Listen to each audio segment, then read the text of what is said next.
नमस्कार दोस्तों, आज के इस वीडियो में हम बात करने वाले हैं अर्जेंटीना के बारे में। इस वीडियो में हम बात करेंगे दक्षिण अमेरिका महाद्वीप के अंतर्गत अर्जेंटीना देश के बारे में।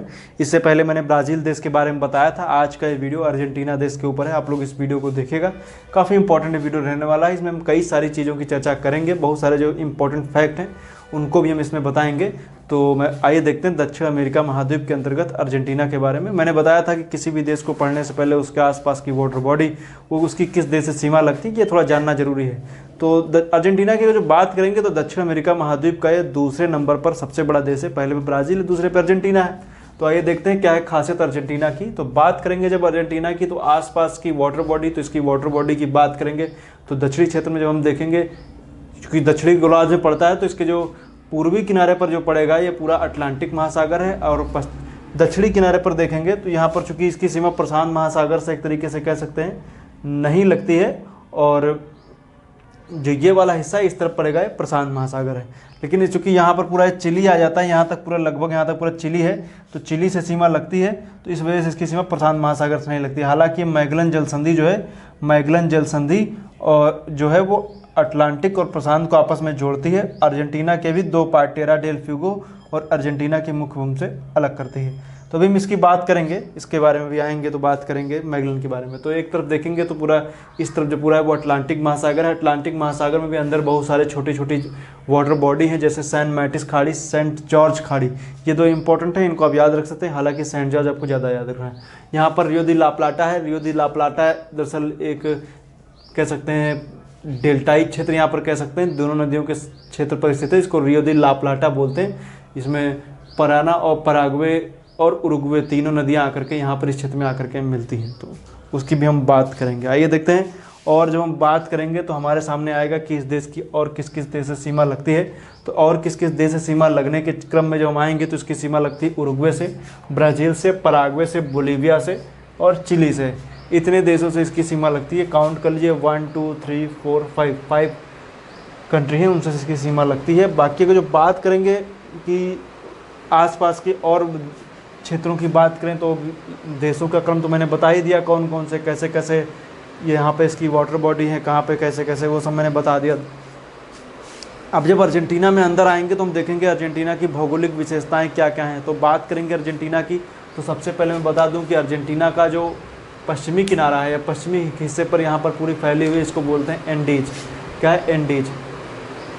एंडीज पर्वत श्रेणी इसके पूरे पश्चिमी क्षेत्र में पड़ती है। आप देख रहे हैं एंडीज पर्वत श्रेणी आपको यहाँ पर दिखेगी। एंडीज के बाद का जो ये एरिया है थोड़ा सा मैदानी एरिया, जिसमें ग्रान चाको का मैदान, पंपाज का मैदान, ये सब इस क्षेत्र में पड़ते हैं। ग्रान चाको का मैदान, ग्रान चाको अपनी घास के लिए जाना जाता है, घास के लिए।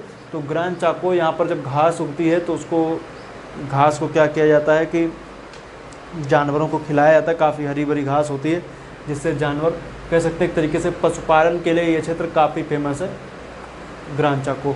और बात करेंगे ये है क्या, पंपाज, ये भी एक अर्जेंटीना में घास का मैदान है। जो ये दोनों शीतोष्णकटिबंधीय घास के मैदान है, पंपाज और ग्रान चाको। और इस क्षेत्र में चूँकि मैंने बताया कि ये जाना जाता है किसके लिए, जाना जाता है पशुपालन के लिए। तो पशुपालन जब होगा तो यहाँ पर क्या होगा कि यहाँ पर पशुपालक भी होंगे। तो पशुपालकों को अगर जो क्रम में देखें तो यहाँ पर उनको बोला जाता है ग्वाचो। ग्वाचो, यहाँ पर पशुपालकों को क्या बोला जाता है? ग्वाचो बोला जाता है। अब अगर जो बात यहाँ पर और करेंगे, एक तरीके से काउबॉय नहीं सुनते आप, उस तरीके से ये इनको एक तरीके से कह सकते हैं। बाकी दक्षिणी क्षेत्र में आएंगे तो ये वाला मैंने बताया है कि ये वाला क्षेत्र मैंने बताया ना एंडीज। एंडीज के बाद में जब आएंगे, एंडीज का मतलब जो ये पूर्वी किनारा है, तो इस क्षेत्र में आपको पठार दिखता है, जिसका नाम है पैटागोनिया का पठार। ये कैसा शीतोष्णकटिबंधीय पठार है। एक तो ये बात होगी शीतोष्णकटिबंधीय पठार है या कहीं शीतकटिबंधीय, शीत पठार की संज्ञा इसको हम दे सकते हैं। बाकी इसमें और बात करेंगे तो ये खासियत इसकी ये है कि ये गिरिपाद पठार का उदाहरण है। कैसा? गिरिपाद। गिरिपाद का मतलब गिरि मतलब पर्वत, पाद मतलब पैर, तो गिरिपाद, इसलिए इसको गिरिपाद। क्योंकि ये आप देखें तो यहाँ पर कुछ इस तरीके से ये है एंडीज। एंडीज के बाद ये पड़ता है पठार, और पठार के बाद फिर अटलांटिक महासागर है, ये है इसलिए। और ये हो गया पर्वत एंडीज। एंडीज के गिरि पर, गिरि के पाद मतलब पैर पर स्थित है, इसलिए इसको गिरिपाद पठार कहते हैं। तो याद रखिएगा पैटागोनिया का पठार, ये क्षेत्र, काफ़ी दक्षिणी क्षेत्र में ये पूरा पड़ता है। और इसके जो दक्षिण में और आएंगे तो यहाँ पर बहुत सारे ये ग्लेशियर वाला क्षेत्र आ जाएगा। काफ़ी ठंडा क्षेत्र ये वाला हिस्सा कहलाता है, काफ़ी ठंडा है। इसमें बहुत सारे ग्लेशियर वगैरह यहाँ पर आपको देखने को मिलेंगे। और पूरे दक्षिण अमेरिका के क्षेत्र में देखेंगे तो अर्जेंटीना में ये वाला क्षेत्र सबसे ठंडा माना जाता है, जिसमें बहुत सारे ग्लेशियर वगैरह, ऐसे परिटा मरीनो नाम से ग्लेशियर, और भी बहुत सारे ग्लेशियर वगैरह यहाँ पर आपको देखने को मिलेंगे। इस क्षेत्र में और आएंगे दक्षिण में तो यहाँ पर आपको जलसंधि दिखती है, जिसको बोलते हैं मैगलन जलसंधि। यहाँ पर एक द्वीप है, इसको बोलते हैं टेरा डेल फ्यूगो। जो टेरा डेल फ्यूगो है वो 2 देशों में फैला हुआ है, एक है चिली, दूसरा अर्जेंटीना, दोनों देशों में फैला हुआ है।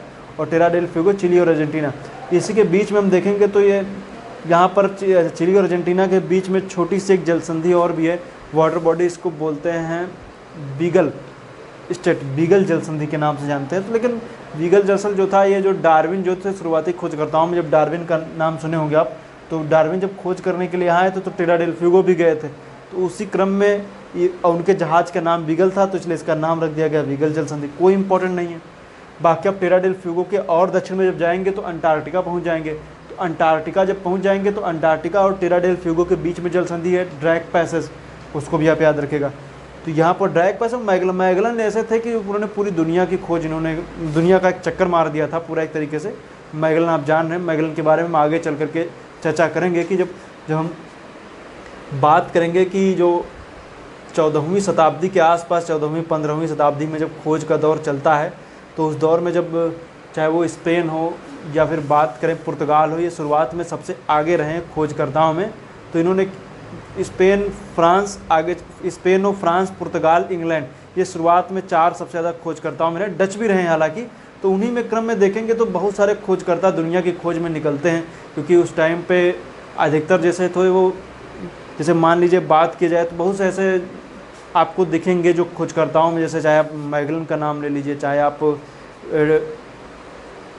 फ्रांसिस ड्रेक का नाम ले लीजिए, और भी चाहे और भी बहुत सारे लोग जो शुरुआती, चाहे वो आप वास्को डिगामा ले लीजिए, आप चाहे बात करें कोलंबस की ले लीजिए, तो ये सब खोज करने के लिए निकले थे। तो उनका जब मैं बताऊंगा तो इसके बारे में भी हम काफ़ी विस्तृत रूप से इसमें चर्चा करेंगे। तो उसी खोजकर्ताओं की कड़ी में मैगलन भी थे। तो बाकी यहाँ पर आप बात करेंगे तो ये मैंने बताया बीगल जलसंधि भी है, और ड्रैक पैसेज, मैगलन, इन तीनों को आप याद रखिएगा। तो ये तो हो गई बातें जो मैंने बताया आपको। तो कुछ एंडीज पर्वत श्रेणी भी यहाँ पर है, और ये वाला है पैटागोनिया का एक मरुस्थल भी एक तरीके से कह सकते हैं, मरुस्थली है, जो कैसा शीत मरुस्थल का उदाहरण है। पैटागोनिया का पठार, गिरिपाद पठार तो है ही। चिली और अर्जेंटीना की सीमा पर एक ज्वालामुखी स्थित है, जिसको बोलते हैं एकाकांगुआ। एकाकांगुआ जो है वो चिली और अर्जेंटीना की सीमा पर स्थित है, और दक्षिण अमेरिका की सबसे ऊंची चोटी भी है। दक्षिण अमेरिका की सबसे ऊंची चोटी कौन सी? एकाकांगुआ है। और ग्रान चाको पंपाज में मैंने बता ही दिया। यहाँ पर आप देखेंगे तो चिली का एक शहर है, इसको बोलते हैं वालपरेजो।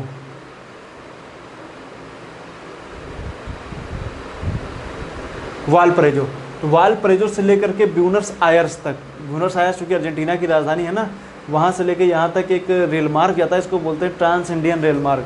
याद रखिएगा, ट्रांस इंडियन रेल मार्ग है जो वालपरेजो से ब्यूनस आयर्स तक जाता है। ब्यूनस आयर्स मांस निर्यातक के लिए फेमस है, मांस के लिए मीट प्रोसेसिंग यहाँ पर होती है। और ये देखिए रियो दी प्लाटा के बिल्कुल ये वहीं पर ये स्थित है।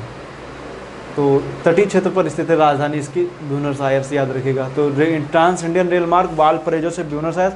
और वालपरेजो शराब उद्योग के लिए फेमस है। अभी हम आगे जब चिली की चर्चा करेंगे तो उसमें बताएंगे वालपरेजो किसके लिए, शराब उद्योग के लिए जाना जाता है। और जब हम इसमें बात करेंगे तो नदियों की चर्चा तो होगी ही होगी। अगर जो हम अर्जेंटीना की बात करें तो यहाँ पर नदियाँ फेमस, अगर जो बात करेंगे तो यहाँ पर पराग्वे, पराना, उरुग्वे 3 नदियाँ हैं, जिसमें से एक फेमस नदी है पराग्वे, और पराग्वे की सहायक नदी है पराना। तो यहाँ पर चूँकि बाउंड्री भी बनाती है, जिसमें पराग्वे और अर्जेंटीना के बीच में जो बाउंड्री बनाती है पराग्वे नदी बनाती है। पराना और पराग्वे के बीच में और दूसरी बात ये भी, अर्जेंटीना और पराग्वे के बीच में सीमा जो है वो पराना भी बनाती है। तो पराग्वे और पराना दोनों नदियाँ पराग्वे और अर्जेंटीना के बीच में सीमा बनाती हैं। दूसरी नदी है जिसका नाम है उरुग्वे नदी, जो ब्राज़ील और अर्जेंटीना, उरुग्वे और अर्जेंटीना के बीच में सीमा का बनाती है, इसको बोलते हैं उरुग्वे नदी। याद रखिएगा जो मैं बता रहा हूँ पराना पराग्वे, आगे चल करके जब दोनों नदियाँ मिलती हैं तो इसको पराना पराग्वे नदियाँ कहते हैं, और आगे चल करके रियो दी ला प्लाटा में यहाँ पर गिरती हैं। और जो उरुग्वे नदी है वो इसका पार्ट नहीं है, पराना पराग्वे का पार्ट नहीं, लेकिन इसकी मुहाने पर वो भी गिरती है। तो इसको याद रखेगा, ये रिवर सिस्टम है यहाँ का, इसको आप याद रखिएगा। नेविगेशन के लिए भी जाना जाता है। पराग्वे के पास, जो पराना पराग्वे के पास में यहाँ पे एक फेमस शहर है, इसका नाम है सेंटा फे। वैसे तो सेंटा फे कोई इंपॉर्टेंट नहीं, लेकिन एक हुंडई की कार आती थी, हुंडई सेंटा फे, तो यहीं पर एक सेंटा फे शहर, मैं ये नहीं कह रहा कि इसी के नाम पे रखा गया, लेकिन सेंटा फे शहर भी है। यहाँ पर छोटी सी एक नदी बहती सेंटा फे, लेकिन इंपॉर्टेंट नहीं, क्योंकि सेंटा फे की बात होगी तो फ्लोरिडा में आप पहुँच जाएंगे, इसलिए आप सेंटा फे नदी मत याद रखिएगा, सेंटा फे शहर यहीं पर एक पड़ता है। और ये ब्यूनस आयर्स याद रखिएगा, ये राजधानी है। अब इसमें और क्या इंपॉर्टेंट है, यहाँ पर जो पराना है उस पर एक बांध स्थित है, इटाइपू बांध। इटाइपू बांध किस पर है? पराना नदी पर स्थित है। और दूसरी बात ये भी है कि ये नदी यहाँ से पहले बहती कहाँ से? अर्जेंटीना से, ब्राज़ील से, कि ब्राज़ील और अर्जेंटीना की सीमा बनाते हुए आगे आती है। और ये जो उरुग्वे नदी है, ये पहले ब्राज़ील से होते हुए अर्जेंटीना ब्राज़ील की सीमा बनाती है, उरुग्वे और ब्राज़ील की भी सीमा बनाती है। और यहाँ पर एक देश स्थित है उरुग्वे, जिसकी राजधानी मोंटेवीडियो है और ये तटीय क्षेत्र में स्थित है। और कुछ उरुग्वे में खास है नहीं। उरुग्वे को आप इकोनॉमिक्स में भी पढ़ते हैं, उरुग्वे वार्ता आप सुने होंगे, तो उरुग्वे को आप उसमें पढ़े होंगे। तो आप याद रखें, मोंटेवीडियो इसकी राजधानी, और कुछ उरुग्वे में खास है नहीं। तो ये तो गई बातें जो मैंने बताई, उम्मीद करता हूँ लगभग चीज़ें मैंने बता दी हैं, इसमें कोई भी ऐसी चीज़ नहीं बची है जो मैंने ना बताई हो। तो नदी का जो एक क्रम है, जो यहाँ की नदियाँ हैं, इनको याद रख लीजिएगा, तो वो आपको इम्पोर्टेंट है, उसको याद रखिएगा। तो आज के लिए इतना ही। वीडियो देखने के लिए आपका बहुत बहुत धन्यवाद। मिलेंगे नेक्स्ट वीडियो में। नेक्स्ट वीडियो में हम चर्चा करेंगे पराग्वे और बोलीविया की, इन दो देशों की चर्चा करेंगे, फिर अर्जेंटीना की तरफ आएंगे। तो आज के लिए इतना ही। वीडियो देखने के लिए आपका बहुत बहुत धन्यवाद। मिलेंगे नेक्स्ट वीडियो में। और ये जो क्रम है जो मैं सीरीज चला रहा हूँ, ये दक्षिण अमेरिका महाद्वीप में एक से दो वीडियो में दक्षिण अमेरिका महाद्वीप खत्म हो जाएगा। और उसके बाद हम बात करेंगे ऑस्ट्रेलिया की, ऑस्ट्रेलिया के बाद अंटार्कटिका की, उसके बाद फिर नई सीरीज चलेगी। जैसा मैंने बताया था कि कुछ जो जैसे ऑप्शनल ज्योग्राफी के तहत जो बहुत सारे ऐसे टॉपिक हैं, जो हालांकि मैं ये नहीं कह रहा कि पूरा ऑप्शनल जो ज्योग्राफी होता है उसको मैं यूनिट वाइज बोर्ड पे ही ख़त्म कर दूंगा, ऐसा तो संभव नहीं हो सकता है, क्योंकि बहुत से ऐसे टॉपिक हैं जो बहुत टाइम लग जाएगा इसको ख़त्म करने में। लेकिन कोशिश करूँगा कि जो भी इम्पोर्टेंट टॉपिक हैं, बहुत से ऐसे जो हम लोग पढ़ते हैं ना कि किसकी कौन सी थ्योरी है, तो इम्पॉर्टेंट थ्योरी क्रिस्टालर हो गया, लॉस हो गया, और भी बहुत सारे ऐसे जिनकी थ्योरी होगी उनको व्हिटलसी की भी हो जाए, चाहे वो क्रिस्टालर, और भी जिनकी भी थ्योरी हो जाएगी, मैकिंडर की हो जाएगी, और भी बहुत सारे ऐसे हैं, उनके नाम हैं उनके बारे में।